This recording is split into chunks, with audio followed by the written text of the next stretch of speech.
Us, our patient, and for this demonstration, on one side we will be doing passive range of motion, and on the next side we'll be doing active range of motion. So for all intents and purposes, on this side we're going to pretend that this is a non-responsive patient, and on that side we'll be able to communicate with that patient. What we're going to do today is range of motion. I have checked your chart and it does not indicate range of motion, but the condition that you have, it will be in your best interest for us to do some range of motion. You have no damage to your spinal column, so we're just going to be giving you a little bit of exercise to those muscles. Do you have any pain? Let me see. Your chart says no because you're unresponsive on this side. So on your chart, it does not indicate any significant responses to pain, full stimuli. So we're just going to do it in order to keep the muscles going. So the first thing that we're going to do is the rotation of the neck. So we're going to support the patient's head and have a rotation to one side and then to the next. So that is your rotation. The next movement we're doing is flexion and extension of the neck. So for flexion of the neck, we're moving the chin towards the chest, and extension, we put it back in its natural position. Hyperextension would be having the patient like they're looking up into the sky. Moving down, we'll look at the shoulders. For the shoulders, we can do abduction, which would be taking it away from the midline, and adduction, which adds it to the midline. And then we can also do extension and flexion of your shoulders. So always remember that when you have a joint that can go beyond, it is the extension part. So this is extension, and when it goes beyond here, it's hyper extended. And now this is considered your flexion of your shoulder. Now for rotation of your shoulder, we'll put the arm in this position and we will do an external rotation and an internal rotation. Put it back in its natural position. Always support the patient with both hands. Coming up to the wrist, we can do flexion of the wrist, extension of the wrist, and hyper extension of the wrist. Moving on to the fingers at the carpophalangeal joints, we can do an extension, hyperextension, and flexion. For all of these movements, we want to make sure that if there is any resistance, we will not push beyond that point of resistance. With your thumb, your midline is going to be your hand, and you're going to have your adduction and abduction. With your fingers, similarly, we will have abduction and adduction. Moving on to the legs, we want to maintain privacy for the patient. Let's do one more before we do.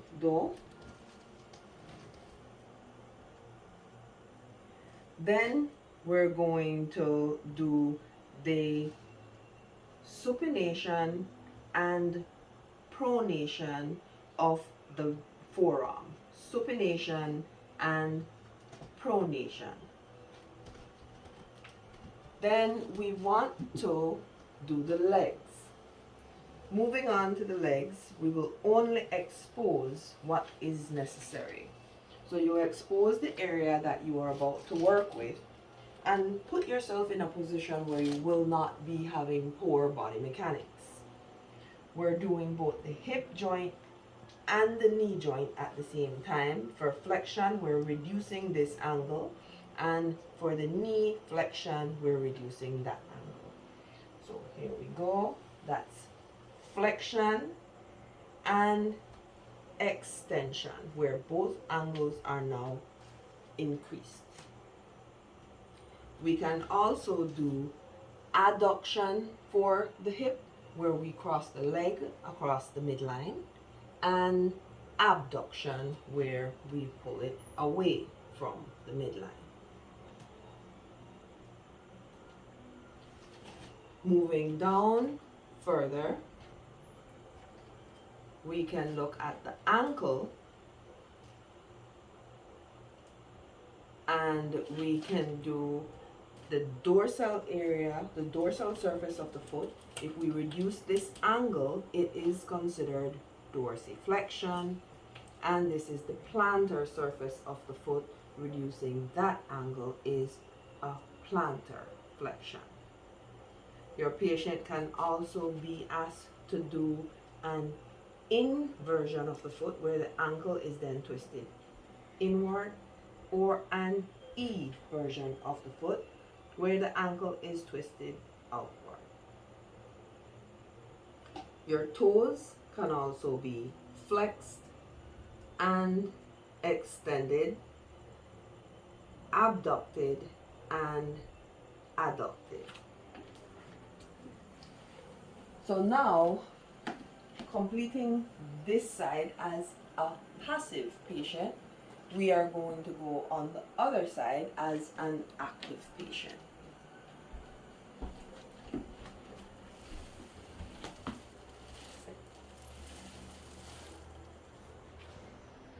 Hi there, how are you doing today? I'm doing good. Do you have any pain or anything of note that you want to report before we start doing your range of motion exercises? No. So if we have like a pain rate of 0 to 10, 0 meaning absolutely no pain, 10 meaning the worst pain in your life, what would you rate it at? Yeah. At a 0. Alright, perfect. So now I want you to be sure to tell me if you have any discomfort while we're doing any of these exercises. Any sharp pain, dull pain, any radiating pain, anything that you feel, please let me know if it's abnormal, okay?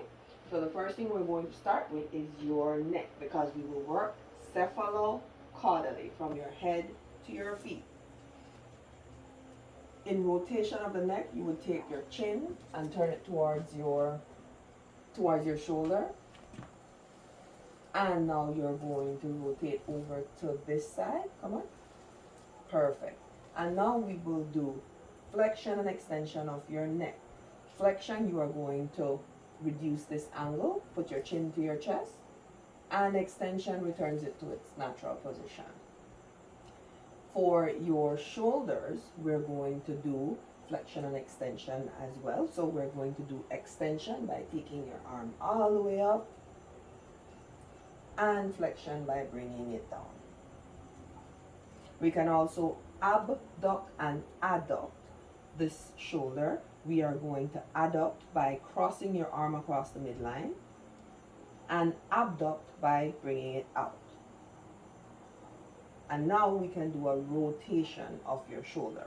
We're going to bring your elbow in line with your shoulder. Bring your elbow in line with your shoulder. Good, there you go. And now we are going to externally rotate and internally rotate that shoulder joint. For your elbow, we can also do extension and flexion. In this position, it is extended, and flexed, you can bring it up like you're doing muscles. Good, that is your flexion. All the way down, very good. And for your wrist, you can do supination, which means you're going to put your palm up, and pronation, which means you're going to put your palm down. Very good. Now you're going to do flexion and extension of your wrist. So you are going to reduce the angle here, flexion and extension, putting it straight up, and hyperextension, pushing it all the way back. Very good. Now with the fingers, we're going to do the same thing. You are going to flex and extend. Alright, so you've done both of these joints at the same time, just in the manner that you have done it. Now let's abduct and adduct your thumb. Your thumb is going across the midline, that's adduction, and abduction out. Now you're spreading your fingers, abduction, and putting them together, adduction. Very good. So now let's go down to your legs. All right. Is it okay for me to expose your legs? All right. Good. I only need to work with this one, so I'm only going to expose this one. All right. So we're going to work on reducing both your angles for your knee and your hip at the same time. So you're going to bring your knee toward your chest slowly. Go ahead. You have any discomfort with that? Good. And then you put it down. So we are now extending both of these angles. Now we're going to do the abduction and adduction of your hip. You're going to take your leg and cross it across your midline for your adduction and towards me for your abduction. All right, we can put it back to the normal position. Very good. So we're going to work on your foot now. If you can manage to do it like if you were twisting your ankle inwards, that's called inversion. And if you're twisting it outward, that is eversion. This is better seen in a conscious patient when you're doing it if they're in a sitting or standing position. For your toes, we're going to have flexion. So squeeze your toes together and extension, put them up. Now we're going to do abduction, spread them apart as much as possible. And adduction, you can just put them back together. So your dorsiflexion, you can reduce this angle right here. So put your toe towards your shin. Good job. And now your plantar flexion, you're going to point your toes like a ballerina. Very good. So how was that for you? Okay. No discomfort or anything as we went along with that? All right, so that's very good. If you notice throughout the procedure, I try to make sure that I always maintain contact with the patient. I checked in on several occasions just for pain or discomfort and made sure that I work from a cephalocaudal procedure. All right, so that is pretty much what we're expecting. On the right side, we did a passive exercise, and on the left side, we did an active exercise. Thank you very much for watching.